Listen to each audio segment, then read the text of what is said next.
Bah si, ça répond à la question. En fait, par rapport au temps passé, l'outbound, c'est assez simple. De mon point de vue, avec 30 minutes par jour, ce qui est pas énorme, on peut déjà se créer une petite machine outbound, commencer à aller chercher des clients, engager des messages par LinkedIn.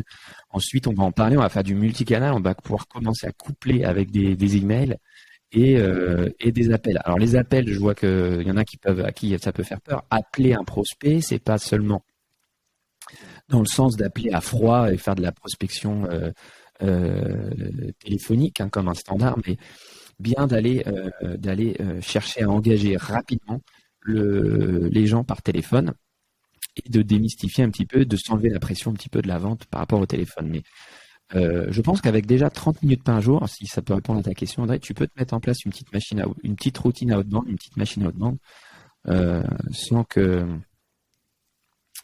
sans que cela se soit insurmontable. Écoutez, moi je propose de continuer. Je me présente, donc je suis le fondateur de System Sales. Pour ceux qui ne me connaissent pas, j'ai été sales B2B pendant 15 ans à l'international. Et en fait, pour rien vous cacher, moi quand j'ai démarré la vente, j'étais nul. J'ai une formation d'ingénieur à la base, donc la vente pour moi c'était quand même, j'étais quand même pas terriblement bon. Mais ce qui m'a un petit peu mis la puce à l'oreille, c'est quand je cherchais mon premier contrat, mon premier CDI à 25 ans, j'ai accepté de vendre des téléphones portables à Carrefour et en fait finalement j'ai fini meilleur vendeur pendant 2 ans sur la zone ouest. Donc du coup, je me suis dit j'avais peut-être une affinité avec la vente, mais c'était pas suffisant. Quand on m'a positionné sur un poste de vendeur au tout début de l'industrie, c'était la catastrophe. Et en fait, j'ai fait le choix personnel de me faire accompagner à l'extérieur pendant un certain temps. Et ça m'a permis de débloquer beaucoup de choses parce que des fois en entreprise ou quand on est solo, on est bloqué dans des choses, on se rend pas compte, on n'arrive pas à prendre un pas de recul, on est bloqué avec la pression de sa hiérarchie. Et du coup, le fait de se faire accompagner, le fait d'être suivi par quelqu'un, d'avoir des tips, voilà, de faire aussi des formations aux US, etc. Ça a débloqué beaucoup de choses en moi. Naturellement, ce que j'avais, c'était cette capacité d'empathie, d'écoute, de m'intéresser à l'histoire des gens. Et c'est un peu le cœur de la prospection, c'est un peu le cœur de ce qu'on va faire ici, c'est un peu le cœur de la vente, c'est s'intéresser sincèrement aux autres pour leur apporter quelque chose. Et si vous apportez une solution qui va répondre aux problèmes des gens, vous allez aider la personne en face de vous, vous allez synchroniser, vous allez vous aligner avec ses objectifs, et ça va de facto vous rendre fier de ce que vous faites. Voilà pour la petite histoire. Donc aujourd'hui, moi je fais donc de l'accompagnement d'équipes commerciales en entreprise, de solopreneurs aussi, et puis je fais des petits webinars. Je fais aussi toujours des missions sales en freelance pour garder le rythme. Donc on continue, vous répondez en commentaire, hein, comme l'a fait Audrey, quel est votre objectif en prospection, quel est votre obstacle qui vous numéro 1 pour trouver des clients aujourd'hui. Parce que je sais que comme beaucoup, Audrey elle compte sur son réseau, mais elle prospecte pas, si j'ai bien compris. Bon, c'est pas un cas isolé, on est tous comme ça, hein, même moi le premier. On a des petites missions qui nous viennent de notre réseau, ça tombe, on est bien, mais on n'a pas un pipe suffisant pour pouvoir avoir le luxe, de choisir les missions qui nous plaisent le plus, pour être serein sur aussi la visibilité de notre activité, ou alors quand on est sales en entreprise, on a un objectif à faire. Il faut qu'on ait un pipe alimenté en opportunités en permanence parce que sinon on est dans les choux. Hein. Donc ça c'est important. Hein. C'est pour ça que la prospection, j'insiste beaucoup dessus. Je voudrais juste passer un petit message aussi. Alors je vois qu'il y a un décalage entre le flux live et ce que moi je dis. Donc c'est pas grave. Donc là. Juste avant qu'on avance sur la présentation, je veux juste vous parler de J.K. Rowling. Normalement, vous connaissez J.K. Rowling, l'écrivain qui a écrit Harry Potter. Il faut savoir que J.K. Rowling, au début, elle était mère célibataire. Elle vivait très, très mal dans un petit appartement en Écosse. Elle avait du mal à joindre les deux bouts. Et elle a écrit le script d'Harry Potter pour s'occuper les pensées et pour un petit peu s'évader. Quand elle a écrit Harry Potter, après, elle a été proposée à plusieurs maisons d'édition. Elle a essuyé plus de 20 refus. 20 refus avant de réussir à pousser son livre. Et quand elle a réussi à pousser son livre, elle a signé un contrat pour seulement 1000 exemplaires, principalement pour des bibliothèques. Qu'est-ce qui s'est passé ensuite? Vous connaissez le succès retentissant, je sais plus, je crois que c'est des millions et des millions d'exemplaires vendus. Donc, le message ici, c'est de dire, OK, il faut savoir persévérer, surtout en prospection. Vous allez essuyer des refus. Ça, c'est normal. Ça fait partie des choses. Personne n'a 100% de réussite sur sa prospection. Mais par contre, il faut persévérer dans le bon sens. La folie, c'est toujours de faire la même chose et de croire qu'on va avoir un résultat différent, surtout si ça ne marche pas. Ça, c'est très important. Donc aujourd'hui, votre acquisition de clients, elle est probablement limitée à votre réseau personnel, des posts LinkedIn, alors même des challenges, un post par jour, comme on peut voir en ce moment, c'est la mode. Alors je suis pas anti challenge post un jour, c'est très bien pour se lancer, prendre confiance en soi et puis se rendre visible, mais ça ne suffira pas à trouver des clients, clairement. Il y en a peut-être aussi qui font des vidéos et qui postent des vidéos sur Internet, qui n'ont pas de trafic, puis les clients de toute façon ne viennent pas. Il y en a qui écrivent peut-être des newsletters et puis qui attendent que les gens viennent à eux. Il y en a qui sont inscrits peut-être sur des plateformes de freelance aussi et qui attendent les propositions de mission. Et puis il y en a peut-être qui font de la prospection, mais que de la prospection monocanal. Prospection monocanal, c'est quoi? C'est que je fais que du post LinkedIn, de la messagerie LinkedIn, que de l'email, que du téléphone. Et ça, ça a un désavantage, c'est que ça répond pas à la réalité du terrain. Je m'explique. Aujourd'hui, les posts LinkedIn, majoritairement, les gens qui viennent sur LinkedIn, 80% des gens qui viennent sur LinkedIn ne viennent consulter que leur messagerie ou pour chercher un job. Très peu s'intéressent au flux. En fait, quand on poste tous les jours et qu'on est dans le flux quotidien, on se dit c'est normal, tout le monde fait ça. Non, tout le monde ne fait pas ça. Ce qui est clair, c'est que les gens viennent voir sur LinkedIn de temps en temps et il y en a qui restent qu'une fois par semaine. Moi, je prospecte beaucoup pour le podcast et pour l'activité de formation sales. Et je me rends compte que les gens se connectent, mais genre 5 minutes par jour. 5 minutes par jour, ça veut dire qu'après, il faut qu'ils fassent le tri dans vos messages. Dans les messages, s'ils tombent sur un message de prospection, qu'il y a de la prospection, ça part directement à la poubelle. On l'a tous fait. Donc, la prospection monocanal, c'est un jeu risqué. Par contre, ce qui est sûr, c'est que les gens passent beaucoup de temps sur la boîte mail. Mais le mail, c'est compliqué parce que les gens vont avoir 20 secondes d'attention à vous donner. Donc, il faut que son email soit ouvert et il faut que le contenu soit percutant. Ok. Ensuite, les plateformes de freelance, je vous cache pas que c'est toujours pareil. Soit votre profil apparaît au milieu de 150 autres profils et puis il faut se démarquer. Ou alors la mission elle tombe et puis il y en a d'autres qui se vendent moins cher que vous. Vous allez rentrer dans un jeu qui n'est pas forcément ultra efficace. Donc en fait, ce qui est important ici, c'est de lancer sa prospection, évidemment. Pas beaucoup, j'en ai parlé avec Audrey, de pas beaucoup de temps passé. Mais il y a plusieurs étapes importantes à respecter. Il faut évidemment identifier précisément sa cible.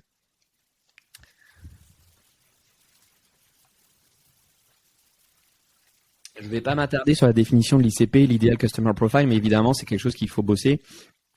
Identifier sa cible et utiliser Sales Navigator. Alors, juste pour une petite clarification, le propos du live aujourd'hui, c'est pas de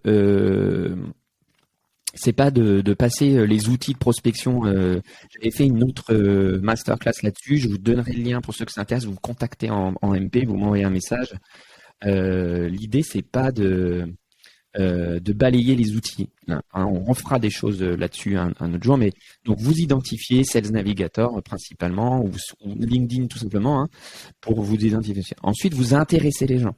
C'est-à-dire que quand vous allez contacter les gens, vous allez vous les intéresser et vous intéresser à ce qu'ils font et les intéresser. Alors ça passe pas forcément par créer du contenu. Quand j'entends créer du contenu, c'est de faire un post par jour et patati, des carousels et des machins. Non. Si vous avez vraiment un contenu à créer, c'est de vous créer des cas clients. Ça va être beaucoup plus percutant que de créer des posts ou des carousels. Vous créez des cas clients. Vous avez normalement des cas clients ou des témoignages clients à disposition. Vous devez capitaliser là-dessus. Vous devez aussi avoir une banque de données d'articles, d'informations utiles à votre client qui vont être en lien avec ce que vous proposez. Vous devez multiplier les points de contact. Donc ça, on va en reparler. vous devez apporter de la valeur. Alors, apporter de la valeur à des gens, il n'y a que 3 possibilités pour apporter de la valeur aux gens. La première, c'est vous leur faites gagner de l'argent. Vous allez leur dire en un message que vous allez pouvoir leur faire gagner X milliers d'euros grâce à votre méthode. Ou vous allez leur faire gagner du temps. Gagner du temps, c'est quoi? Gagner du temps, c'est que vous allez leur faire gagner une heure par jour, vous allez leur faire gagner une semaine par mois, ou vous allez leur faire gagner plusieurs mois dans l'année. Ou alors, le plus simple, ce qui marche à tous les coups, c'est de flatter l'ego. Voilà, de la valeur. C'est qu'on va flatter l'ego de la personne. Par exemple, quelqu'un qui va venir me voir en disant « Hey, je trouve que tes posts ils sont intéressants, ton live il est génial », ou que tu voudrais pas échanger un petit peu autour du kendo, la personne va flatter mon ego. Alors, c'est toujours un petit peu décevant d'avoir une personne qui commence à engager en flattant l'ego et ensuite qui embraye sur une proposition, mais moi, c'est pas grave. J'ai eu le cas là dernièrement, quelqu'un qui m'a dit « Hey, j'adore ton contenu sur la vente. Tu n'aurais pas besoin d'aide pour la prospection au bout de 2-3 messages. » Bon, bah écoutez, au moins j'ai échangé avec lui et j'ai dit « Ok, cette personne, elle m'a marqué. » Donc, il n'y a pas de souci. Je pense qu'il a eu des retours par d'autres personnes. Donc, les pièges à éviter, c'est de ne pas envoyer le même message à plusieurs personnes, évidemment.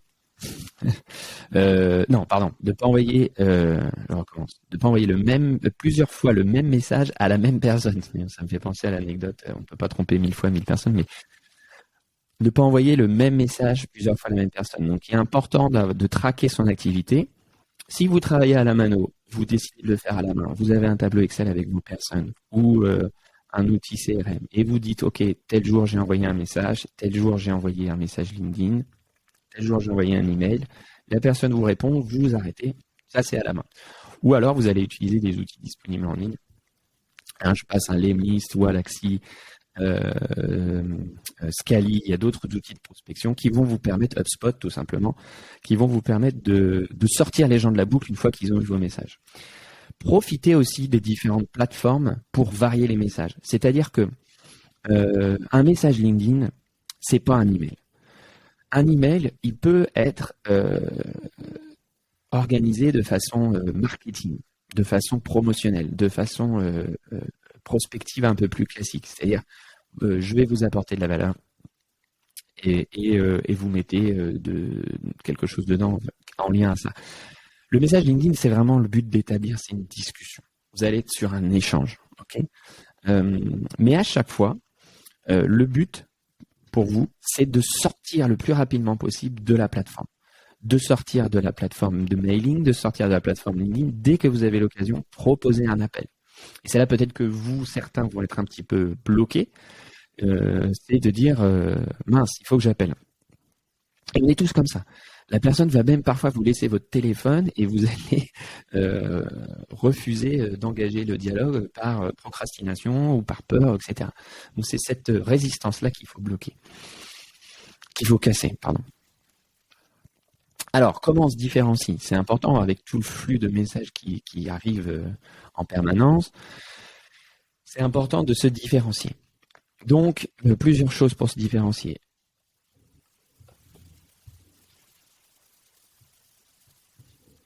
N'hésitez pas, si vous avez des questions, vous pouvez m'interrompre. C'est vraiment le monologue live. La prochaine fois, j'inviterai un copain, au moins on pourra échanger.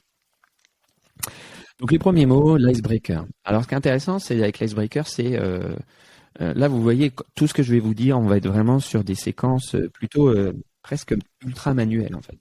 Alors certains outils comme Lemlist vous proposent de créer des bases d'icebreaker et après de les utiliser dans vos séquences automatisées. Moi je conseille au début, toujours quand on fait de la prospection, de toujours commencer à la main pour comprendre un peu le mécanisme, comprendre les réactions de retour des gens.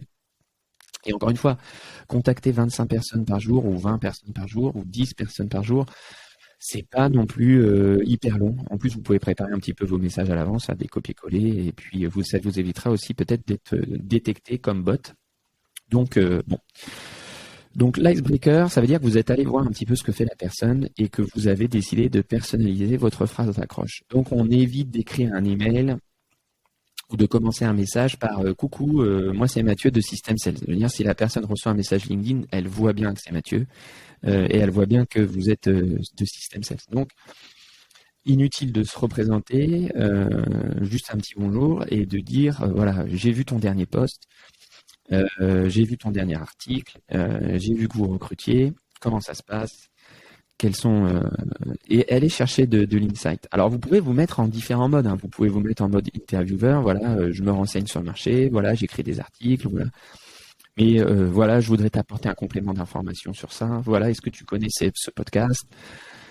Voilà. Mais on n'attaque pas. Alors, il y en a qui me disent, ouais, mais mon message de prospection, il est court, il est long. Est-ce que c'est mieux comme ci? Est-ce que c'est mieux comme ça? Bah, dans tous les cas, j'ai envie de répondre, bah non, c'est nul.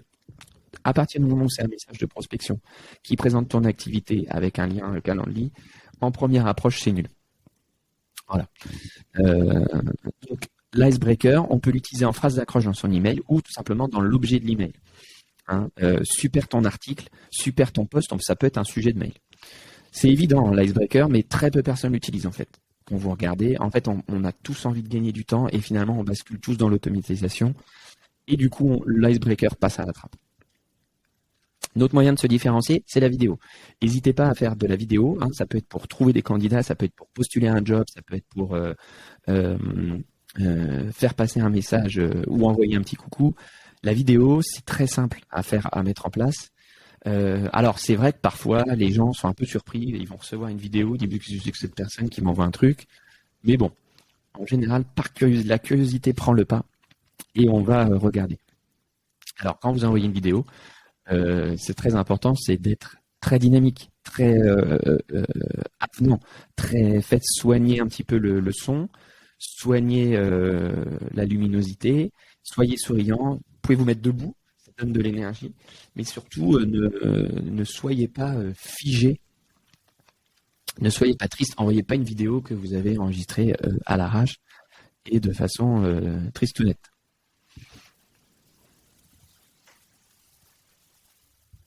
Alors, on bascule dans des exemples de séquences. Qu'est-ce que vous en pensez? Jusqu'à là, ça vous va? Je fais une pause, je m'étire, on est largement dans les temps. Donc, je reviens à ce que je disais avant, n'hésitez pas à me mettre dans vos commentaires vos obstacles numéro 1 par rapport au fait de trouver des clients. Par exemple, Audrey nous a dit qu'elle avait un retour de clients seulement par son réseau. Quel est votre obstacle numéro 1? Qu'est-ce qui vous empêche aujourd'hui de trouver des clients, de prospecter? Et vous me mettez ça dans les commentaires.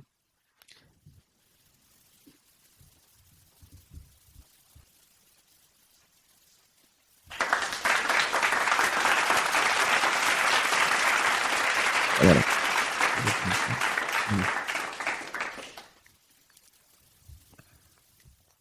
Je vois que vous êtes 27, donc les 27, soit il y en a 26 qui dorment, soit vous êtes timide, mais n'hésitez pas à me mettre en commentaire que vous attendez votre obstacle par rapport à la prospection. Alors, en exemple de séquence, on y va, on continue. Donc, j'en ai parlé, varier les points de contact de la prospection. Donc, on peut être par exemple sur une séquence où on va envoyer un email personnalisé qui va présenter votre logiciel. Alors, présenter votre logiciel, ce n'est pas dire je fais ci, je fais ça, je fais ci, je fais ça. Non, présenter votre logiciel, c'est dire dans l'email tout de suite ce que vous allez faire gagner à la personne parce que vous connaissez son secteur d'activité, parce que vous avez travaillé avec un client similaire, parce que vous avez travaillé avec un client similaire. Donc, le premier email, c'est vraiment, et je peux vous envoyer un petit MP, je vous envoie des templates d'email et les abonnés à la newsletter, newsletter.systemsales.fr, les abonnés reçoivent régulièrement, je crois que c'était il y a 2 semaines, ils avaient reçu des templates d'email. Le premier message, c'est OK, je peux vous faire gagner de temps à telle échéance parce que je connais votre industrie, parce que je connais ça. Est-ce que c'est une problématique qui vous intéresse? OK? Il faut aller à l'essentiel avec l'email. Donc, pas de présentation lourdingue de votre solution. D'accord? Ensuite, vous pouvez envoyer par message à la personne sur LinkedIn un contenu pertinent, un article de blog, une infographie. Tiens, ça, c'est du contenu intéressant. passer du temps pour créer une infographie sur ce qu'apporte votre outil, votre service. Une infographie qui montre une mécanisation, des chiffres, des choses, voilà. Ça, un article de blog que vous avez écrit, un podcast que vous avez fait, envoyer de la valeur à votre client par message. Et ensuite, vous récupérez, si vous avez réussi à récupérer le téléphone de la personne, donc là, il y a des outils comme Lusha, comme d'autres outils pour enrichir les contacts, Drop Contact aussi par exemple. Vous avez réussi à récupérer le téléphone, et ben vous appelez. D'accord ? L'appel téléphonique, souvent, il faut plusieurs tentatives pour ça. Je ne veux pas faire un cours là sur l'appel de prospection, mais l'idée de l'appel, c'est d'être capable, donc ça se prépare un appel, et c'est d'être capable, en 5 minutes, de dire ce que vous êtes, de savoir poser une question à la personne en face de vous. Quel est votre obstacle numéro 1 avec le photocopieur ? Quel est votre obstacle numéro 1 pour numéroser vos fichiers? Quel est votre obstacle numéro 1 pour créer votre site web, votre place? Voilà, il faut en 5 minutes savoir poser une question critique par rapport à votre secteur d'expertise et ensuite de replacer l'appel dans son contexte en disant que vous cherchez à obtenir un rendez-vous avec la personne, que non, vous n'allez pas présenter une offre là maintenant au téléphone comme on a. Là, je viens d'avoir un appel de SFR. C'est pas ça le but. L'appel téléphonique, c'est d'obtenir un rendez-vous ou de poser des questions pour essayer de comprendre un peu mieux le contexte, les difficultés de la personne. Vous ne connaissez pas la personne, vous avez posé 0 question, donc venez pas lui proposer quelque chose immédiatement. Alors, avant de passer sur la séquence numéro 2, je m'attarde un petit peu sur le message donc, de Laetitia. Trouver le bon contenu pour rendre le message assez percutant.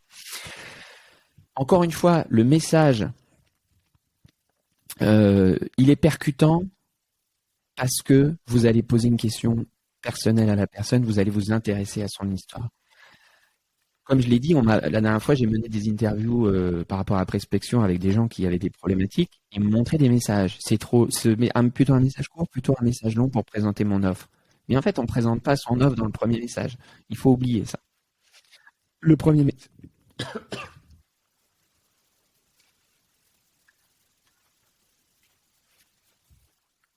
message, c'est une prise d'information. Donc, ça va être, ok, j'ai vu ton post sur ça, c'est intéressant. J'ai vu ton article sur ça, c'est intéressant. J'ai vu que tu travaillais dans le secteur d'activité et que tu étais très actif sur LinkedIn, donc j'ai envie de me connecter avec toi pour avoir de l'expertise. Voilà. Donc ça rejoint un peu aussi la question de Wilfried. Le message, il est surtout pour établir une connexion sincère avec la personne. Voilà. Ok. Donc, est-ce que ça répond à vos questions?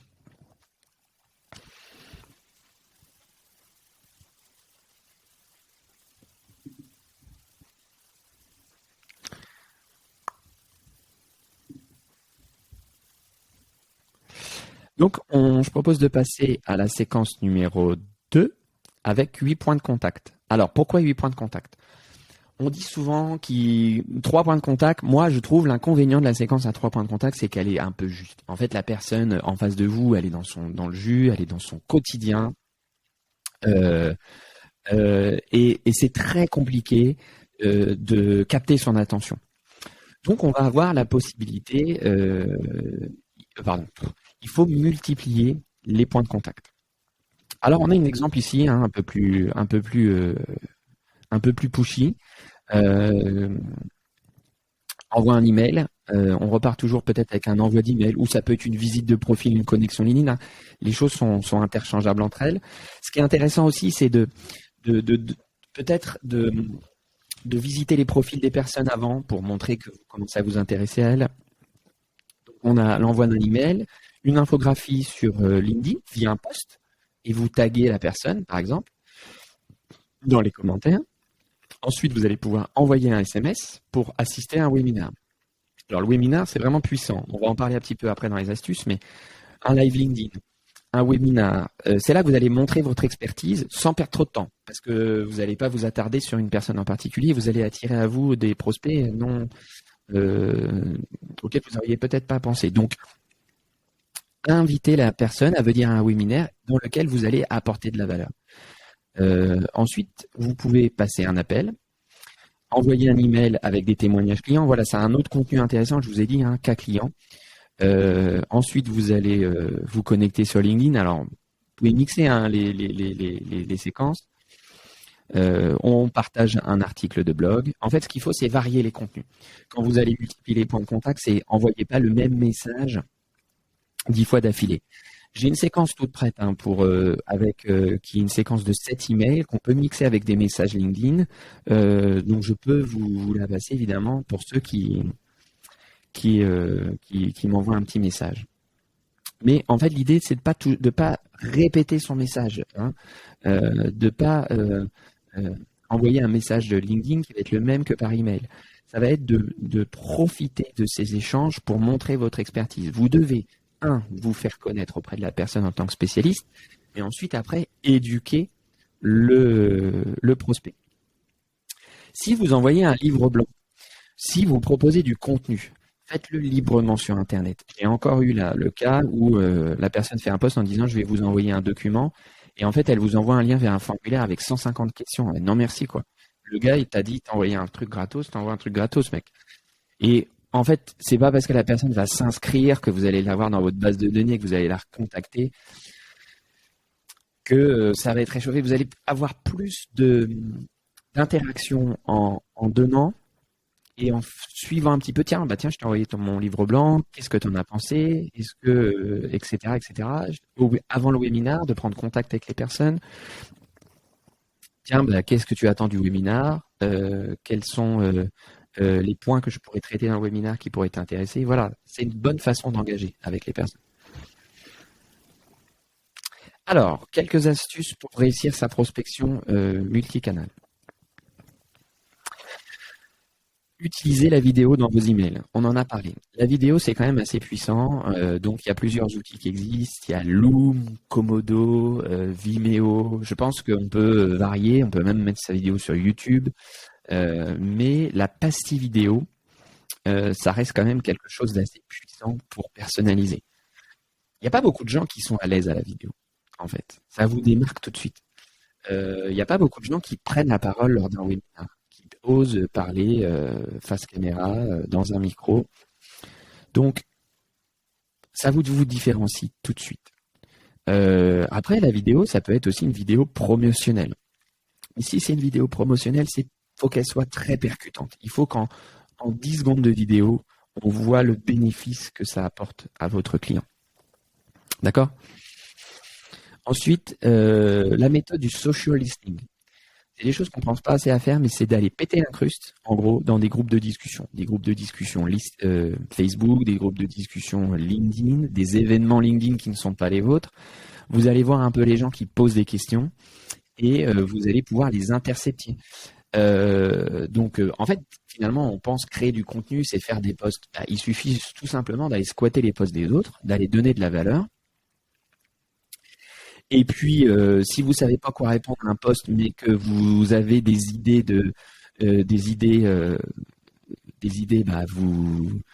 vous pouvez utiliser aussi le fameux chat GPT pour générer un commentaire par rapport à la question. Mais l'idée, c'est de vous faire voir. D'accord ? Donc, allez squatter les événements LinkedIn qui ne sont pas les vôtres. Comme là, si vous étiez un spécialiste de la vente puis que vous voyez Wilfried qui a besoin d'aide pour créer son site web, pourquoi pas contacter Wilfried d'après pour aller lui dire « Excuse-moi, mais j'ai vu que tu avais posé des questions à Mathieu, je pense que je peux mieux t'aider que lui, allons-y, quoi. » Bon, ne le faites pas, s'il vous plaît. Alors ensuite, on a aussi l'astuce du retargeting publicitaire. Le retargeting publicitaire, c'est quoi ? On n'y pense pas assez. C'est des gens qui sont...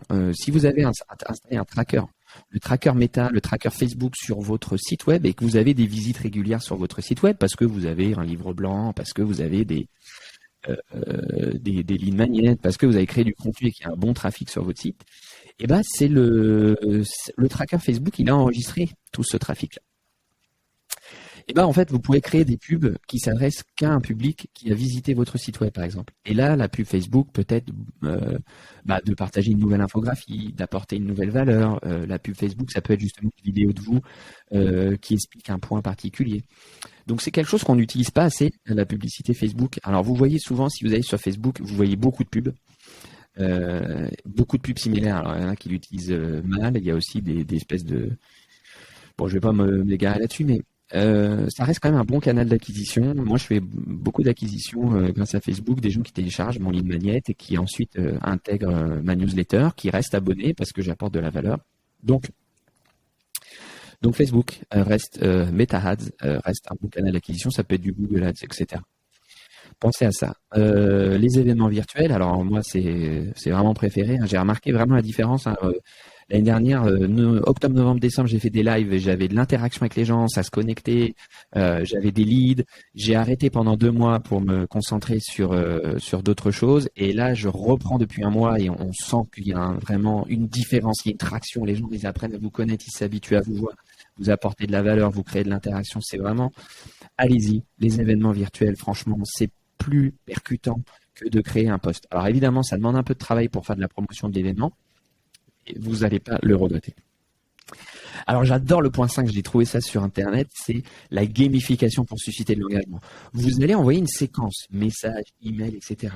Et le contenu, vous avez peur que ce soit pas assez percutant. Et ben il faut gamifier un petit peu. Là, on est vraiment un petit peu dans l'esprit du Web 3, c'est-à-dire que la personne, vous lui mettez un quiz dans les mains, vous lui mettez un jeu, vous dites ok, si vous répondez, vous allez gagner des points, des choses. Voilà, on revient un petit peu au marketing, comme il existait à un temps, les jeux concours, les choses comme ça. On a oublié un petit peu de s'amuser dans la prospection et d'amuser les gens. Et ben c'est un bon moyen de vous différencier. Le quiz, ça marche bien. Franchement, le quiz, ça marche bien. Voilà, franchement, honnêtement, l'astuce 5, j'ai pas creusé le sujet. Je pense que ça demande un petit peu de temps, de ressources pour le faire bien.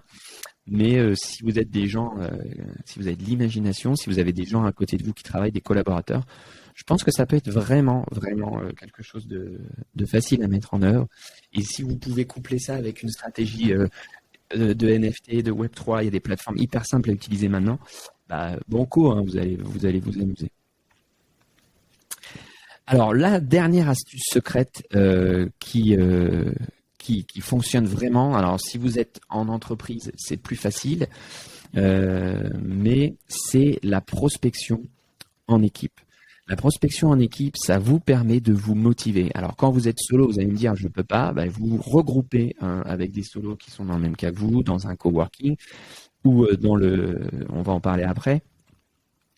Mais c'est très important de se motiver en équipe. Donc, vous trouvez un ou deux copains, vous dites, OK, est-ce que toi, aujourd'hui, on appelle ensemble, chacun de notre côté, on envoie des messages, est-ce que tu l'as fait, est-ce que tu l'as pas fait, vous challengez. Mais vraiment, c'est très compliqué, en fait, de prospecter seul. Et moi, je vais vous dire, j'ai travaillé dans une entreprise où j'étais arrivé et on demandait aux gens de prospecter seul, de prospecter. Les gens, ils étaient usés d'entendre ça. Tout simplement, ritualiser la prospection. Vous dites, si vous êtes en entreprise, vous dites, OK, on se rassemble en équipe le lundi matin ou le lundi après-midi, 2 fois dans de demi-journée dans la semaine. Et le manager s'installe avec vous et vous aide et vous montre comment faire. Il n'y a rien de pire qu'un manager qui vous dit, alors, t'as prospecté toutes les semaines, alors, t'as prospecté, ils sont au lead. Oui.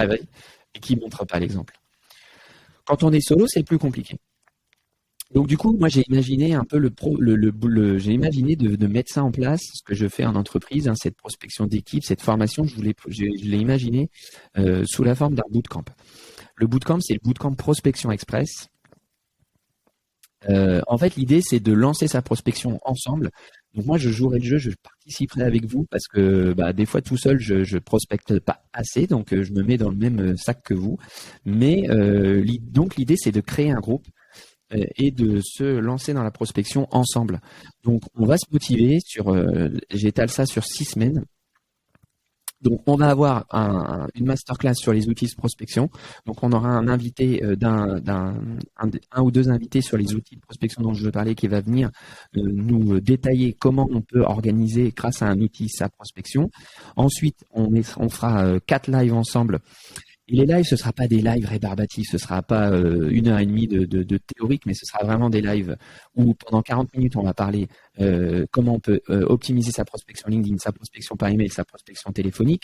Alors quand je parle de prospection téléphonique, encore une fois, c'est pas faire des appels à froid, mais c'est de prendre au téléphone les gens avec qui vous avez déjà eu des interactions, mais de casser un petit peu vos barrières mentales pour démystifier ça. Et comment on fait toujours? Pendant les lives, toutes les semaines, on va avoir un temps d'échange de 45 minutes où chacun va dire, OK, j'ai fait ci, j'ai des questions, j'ai fait ça, et on va faire ça tous ensemble. Donc voilà, c'est ça l'esprit de ce bootcamp. Il va démarrer très vraisemblablement. Il devait démarrer ce lundi-là, 11 avril, mardi 11 avril, mais il y a les vacances de Pâques et on m'a dit bah non, c'est pas pratique, etc. Donc je vais repousser sûrement le démarrage au 2 mai. À partir du 2 mai, pendant 6 semaines, on va se lancer ensemble, on va faire de la prospection ensemble. Et normalement, vous aurez obtenu vos premiers rendez-vous. Et je vous prends aussi en coaching personnalisé pour bien gérer vos rendez-vous. Je corrige aussi vos emails, vos messages de prospection en direct. Donc, c'est vraiment l'occasion de vous lancer avec moi en équipe dès début mai. Comme ça, vous aurez vos premiers résultats avant l'été. Vous pourrez passer vos vacances d'été de façon sereine.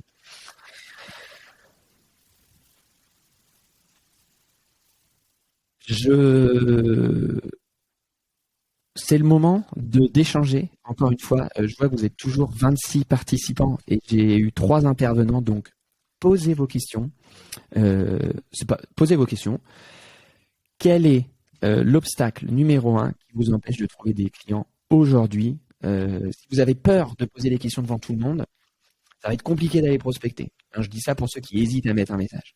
Donc n'hésitez pas, mettez votre message, partagez. Il y a peut-être des gens aussi d'expérience qui participent au live, là, des concurrents qui viennent fureter, qui viennent prendre de l'insight, qui font de la veille technologique. J'ai vu qu'il y avait des gens qui s'étaient inscrits, qui étaient formateurs en vente. Donc ça me fait plaisir déjà que les gens viennent chercher de la veille techno chez moi. Moi, je le fais aussi, donc il n'y a aucun problème. Donc il y a des experts qui sont là. On a encore 10 minutes ensemble. Profitez-en pour poser vos questions, nous expliquer, m'expliquer, et je réponds à vos cas personnels tout de suite.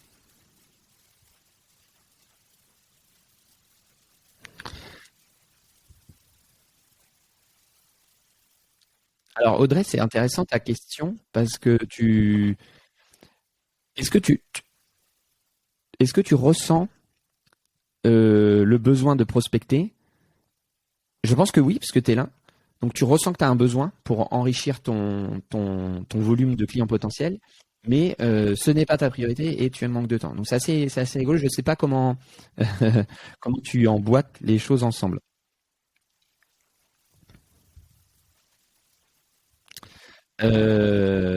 Donc réfléchis à ça et tu peux enrichir ta réponse. Je prends la question d'Harry. Harry, comment tu restitues les contacts que tu n'as pas réussi à convertir?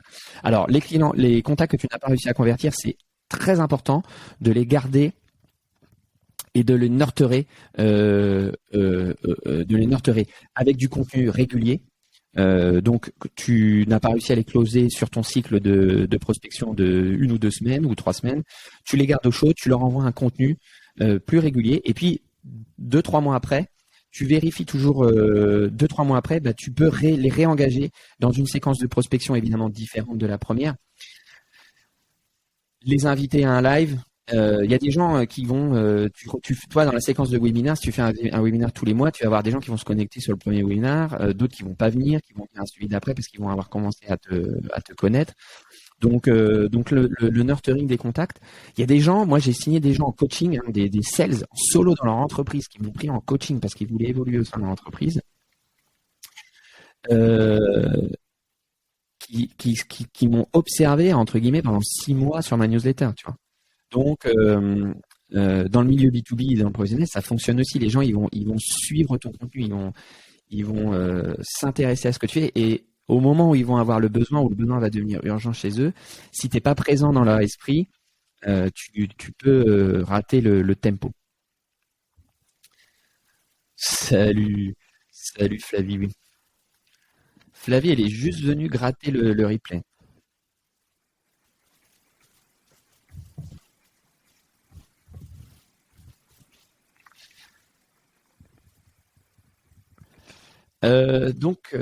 Steve, alors qui est formateur en vente B2C. Ma plus grosse difficulté personnellement, c'est de m'imposer dans les entreprises face à des process internes existants ou à des concurrents plus connus.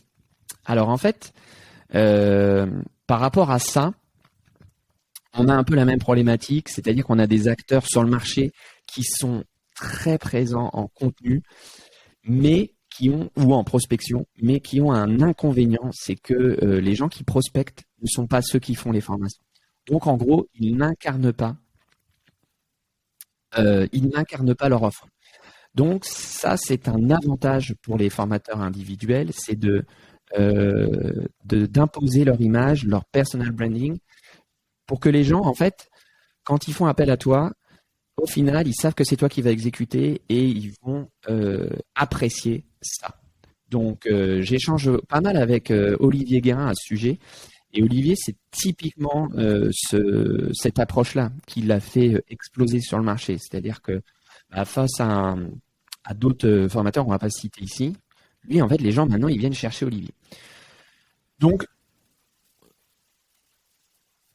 ce qui est important pour toi, c'est d'ajouter à ta séquence de prospection, je pense vraiment la partie webinar, la partie mise en avant de ta personne pour travailler sur ton branding. Voilà, je ne sais pas si ça répond à ta question. Bah oui, Laetitia, merci. Bah écoute, ça me fait plaisir. Si j'ai été clair, c'est cool. Le process à mettre en place, il faut engager tous les jours et après, c'est l'effet boule de neige. Vous allez voir, en fait, le problème des outils automatiques, qu'envoie des messages automatisés, il va avoir un autre inconvénient, c'est que si vous avez beaucoup de réponses, vous n'allez plus avoir envie d'y répondre. Donc, c'est bien aussi de rester sur du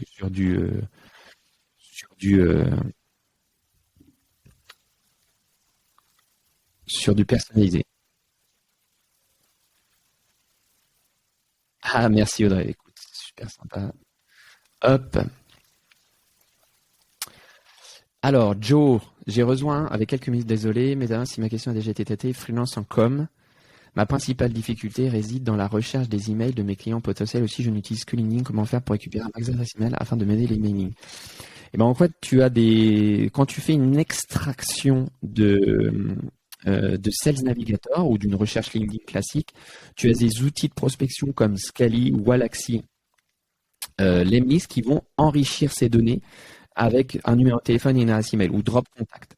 Donc ça, typiquement, pendant le bootcamp Prospection Express, c'est quelque chose qu'on verra dès la première session, dès la masterclass, pour pouvoir avoir les outils en main et connaître ces outils.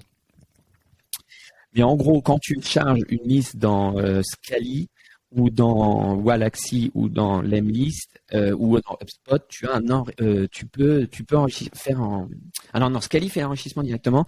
Wallaxy, tu peux connecter avec Drop Contact. Ils ont une formule payante qui va aller chercher Drop Contact ou tu le fais toi-même. Tu vas enrichir Drop Contact. Donc tu as des outils qui le font très bien. Voilà. J'espère que ça répond à ta question.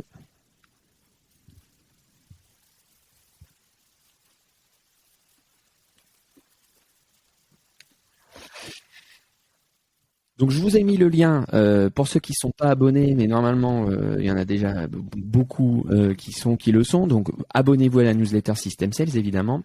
Pour ceux qui sont intéressés, vous m'envoyez un message par rapport au bootcamp de prospection. Vous m'envoyez un petit MP. Je vous ai mis quand même le lien qui vous explique un petit peu le sprint de prospection, à quoi ça va consister. Si vous avez des questions, pareil, n'hésitez pas à m'envoyer un email. Là, on a encore un peu de temps, hein, donc si vous avez toujours des questions sur vos obstacles par rapport à trouver des clients, n'hésitez pas à la poser. Et puis, pour enrichir un petit peu ce live et le terminer, je voudrais quand même insister sur l'importance de passer à l'action. Je vous donne l'exemple de Michael Phelps, qui avait été diagnostiqué avec des troubles de l'attention. Et beaucoup lui disaient quand il était petit qu'il ne ferait rien de sa vie. Et lui, il a décidé de se mettre à la natation et d'appuyer fortement sur ses entraînements, etc. et de surpasser un petit peu cet obstacle, cette difficulté qu'il avait. Et ça s'est terminé avec 28 médailles olympiques quand même. Donc voilà, j'insiste sur l'importance de passer à l'action.